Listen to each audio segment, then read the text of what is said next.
Welcome to Today of All Days, episode 105. And a bottle of rum.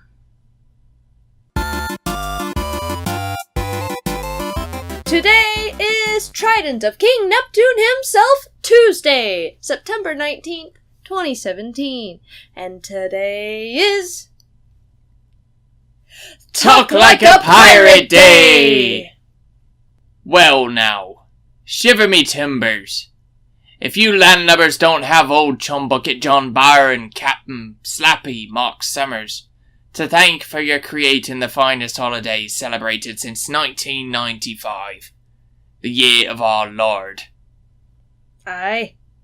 You might find a bit of fun today in speaking the talk of the seven seas. However, did you ever ask yourselves, why do pirates all sound the same?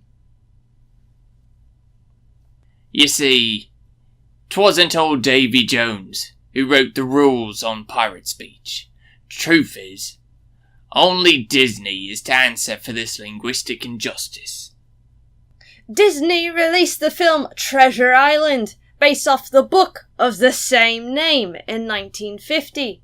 2 years later, they released Blackbeard. Blackbeard, or Edward Teach, or Eddie, as we'd all call him round the crow's nest, was born in Bristol, England. Many pirates hailed from this area called West Country, which has a distinct accent about it.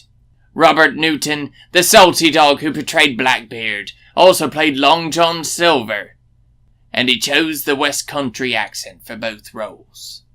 As we all know how hauntingly influential Disney films are on the general public, much like the soft, gentle cry of the fair mermaid out on the seas.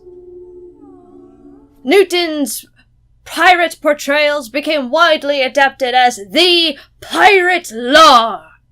But the fact of the matter is that while many pirates came from the West Country, they made up a small portion of the buccaneers of the pirate golden age.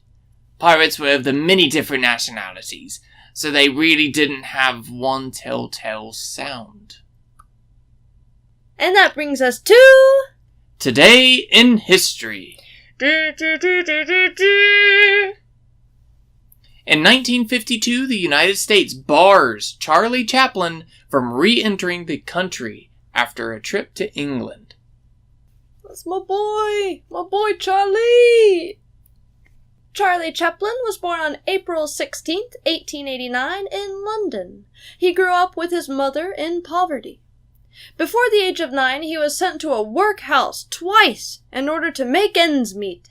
At the age of 14, his mother was admitted to a mental asylum, and this is when Chaplin began his work in the performing arts. At 19, he was signed with Fred Karno Company for acting.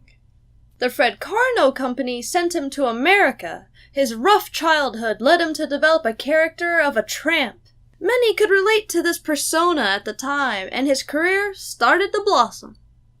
This grew a massive fan base for Chaplin, and by 1918, he was one of the most recognizable figures in the world.